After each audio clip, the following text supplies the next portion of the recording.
مرحبا مرحبا. اب یہ تھوڑا سا درمیان میں جملہ مترجہ کے طور پر مسئلہ عرض کرنا چاہتا ہوں، رف موضوع نہ ہو جاؤں، ناراض نہ ہونا، تو کہنا چاہتا ہوں عبداللہ بن سلام نے کلمہ پڑھ لیا، ہو گئے مسلمان.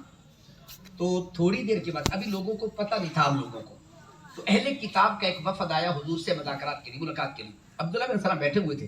ابھی وہ وفد دور تھا تو حضرت عبداللہ بن سلام کہتے ہیں آقا میں آپ کو آج ایک عجیب منظر نہ دکھاؤں؟ حضور نے فرمایا دکھائی. کہا حضور میں چھپ جاتا ہوں، بس ان سے میرے متعلق پوچھنا کہ عبداللہ بن سلام کیسا بندہ تھا. سبحان اللہ. اب جب وہ وفد آیا نا حضور کی بارگاہ میں، اب وہ پس پردہ چھپے ہوئے تھے.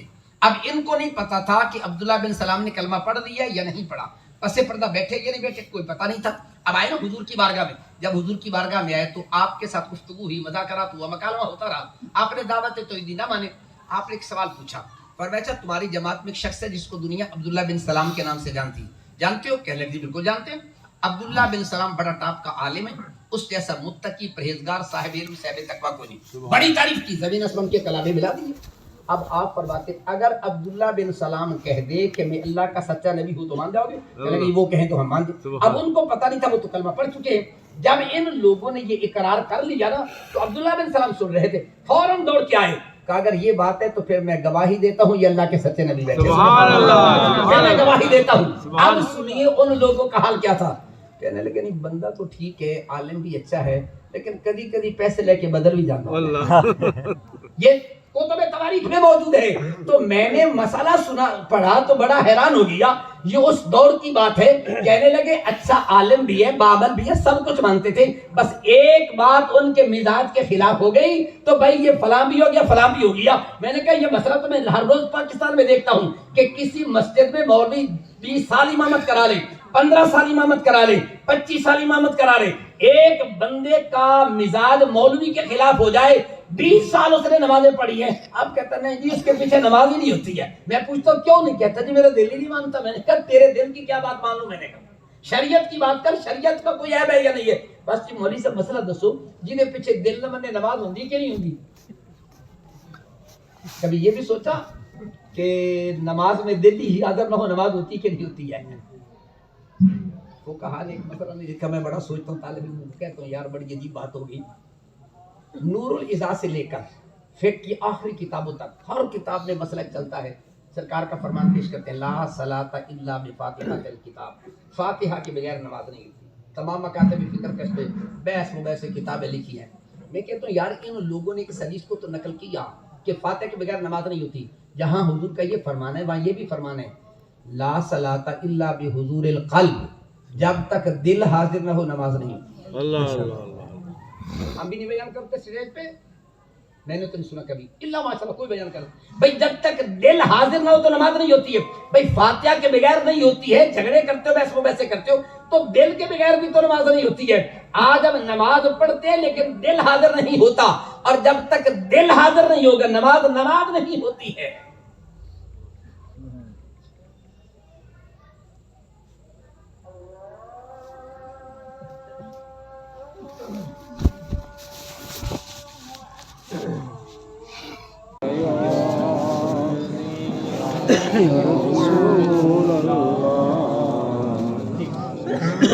آئیے توجہ کریں، بس بات سنیں، جتنا ٹائم تھا 2 منٹ اسی روایت کو پورا کرتا ہوں.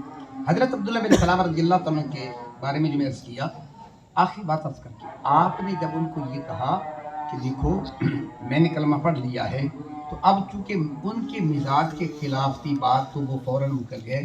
حقیقت یہی تھی کہ وہ جانتے تھے اب یہ کر رہا تھا بات پھر دور چلی جائے گی. اونٹ در مصطفیٰ پہ حاضر ہوا. اونٹ نے کسی سے سوال نہیں پوچھا کہ بتاؤ اللہ کا نبی کون ہے. 2 باتیں. اب تیسری بات ذہن میں رکھیے، آقا کریم علیہ الصلوۃ والسلام نے یہ نہیں ارشاد فرمایا کہ اونٹ اپنی بولی بولتا ہے میری بولی اور ہے، تو کیا معلوم کہ اس کی بولی کیا کہتا ہے؟ کوئی ترجمان بلا کے لاؤ جو اس کی ترجمانی کر کے بتائے. لیکن نہیں، بلکہ حضور نے ترجمہ کر کے بتا دیا. فرمانا یہ چاہتے تھے کہ ہر چیز کی بولی اللہ کا نبی جانتا ہے. بلکہ قرآن کے الفاظ ہے وما ارسلنا من رسول الا بلسان قومہ، رسول جس قوم کا رسول بن کے آتا ہے ان کی بولی سیکھ کے آتا ہے. تھوڑی دیر گزری، ایک یہودی آ گیا، آ کے کہنے لگا یا رسول اللہ علیہ السلام یہ اونٹ تو میرا ہے. میرے حضور فرماتے ہیں آپ کا ہے ٹھیک ہے، لیکن یہ آپ کی شکایت کرتا ہے، یا تو اسے آزاد کر دو